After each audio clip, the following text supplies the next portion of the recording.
Hello family, ಎಲ್ರಿಗೂ ನಮಸ್ಕಾರ. ಯಾವ್ದೋಸ್ family ಕಿಚನ್ಗೆ ಸ್ವಾಗತ.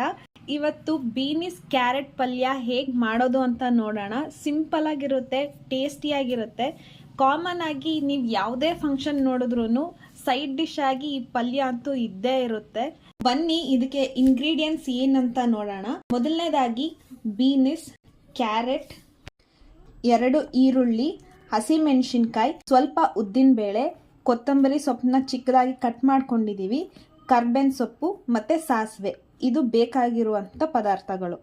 ಈಗ ಪಲ್ಯನ ಹೇಗೆ ಮಾಡೋದು ಅಂತ ನೋಡೋಣ.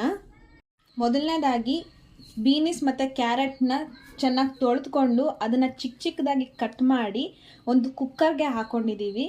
ತರಕಾರಿ ಪ್ರಮಾಣ ಎಷ್ಟಿದೆಯೋ ಅದಕ್ಕಿಂತ ಸ್ವಲ್ಪ ಮೇಲೆ ಬರೋಷ್ಟು ನೀರನ್ನು ಹಾಕ್ಕೊಂಡಿದ್ದೀವಿ.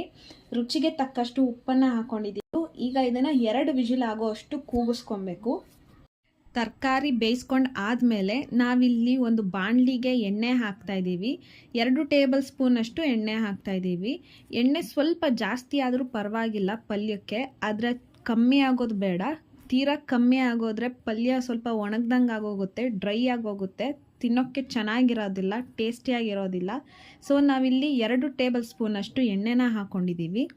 ಎಣ್ಣೆ ಆದಮೇಲೆ ಅರ್ಧ ಚಮಚದಷ್ಟು ಸಾಸಿವೆ, ಉದ್ದಿನಬೇಳೆ, ಕರ್ಬೇವಿನ ಸೊಪ್ಪು, ಚಿಕ್ಕದಾಗಿ ಕಟ್ ಮಾಡ್ಕೊಂಡಿರೋಂಥ ಈರುಳ್ಳಿ, ಹಸಿಮೆಣಸಿನ್ಕಾಯಿ ಹಾಕಿ ಫ್ರೈ ಮಾಡ್ತಾಯಿದ್ದೀವಿ. ಜೊತೆಗೆ ಉಪ್ಪನ್ನು ಹಾಕ್ತಾಯಿದ್ದೀವಿ ರುಚಿಗೆ ತಕ್ಕಷ್ಟು. ಈರುಳ್ಳಿಯ ಹಸಿ ವಾಸನೆ ಹೋಗಿ ಗೋಲ್ಡನ್ ಬ್ರೌನ್ ಬರೋ ತನಕನೂ ಫ್ರೈ ಮಾಡ್ಕೊಬೇಕು. ಫ್ರೈ ಮಾಡುವಾಗ ಲೋ ಫ್ಲೇಮಲ್ಲೇ ಇರಲಿ, ಲೋ ಟು ಮೀಡಿಯಮ್ ಫ್ಲೇಮ್. ಇಲ್ಲಾಂದರೆ ನಾವು ಹಾಕಿರೋಂಥ ಉದ್ದಿನಬೇಳೆ ಆಗಲಿ ಈರುಳ್ಳಿಯಲ್ಲಿ ಆಗಲಿ ಸೀದೋಗ್ಬಿಡುತ್ತೆ. ಇದು ಚೆನ್ನಾಗಿ ಫ್ರೈ ಆಗಬೇಕು. ಈ ಪಲ್ಯ ಅಂತೂ ಚಪಾತಿಗಾಗಲಿ ಅಥವಾ ಅನ್ನ ಸಾಂಬಾರ್ಗೆ ಸೈಡ್ ಡಿಶ್ ಆಗಲಿ ತುಂಬಾ ಚೆನ್ನಾಗಿರುತ್ತೆ. ಕ್ವಿಕ್ಕಾಗಿ ಮಾಡ್ಬೋದು, ತುಂಬ ಈಸಿಯಾಗಿದೆ, ಸಿಂಪಲ್ ರೆಸಿಪಿ.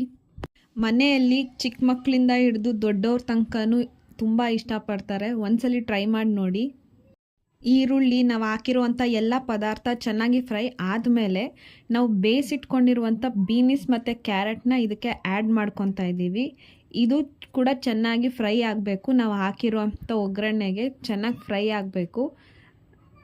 ನಾವು ಆಲ್ರೆಡಿ ತರಕಾರಿನ ಬೇಯಿಸ್ಕೊಂಡಿರೋದ್ರಿಂದ ಮತ್ತೆ ಫ್ರೈ ಮಾಡೋಕ್ಕೆ ಅಷ್ಟೊಂದು ಟೈಮ್ ಹಿಡಿಯಲ್ಲ.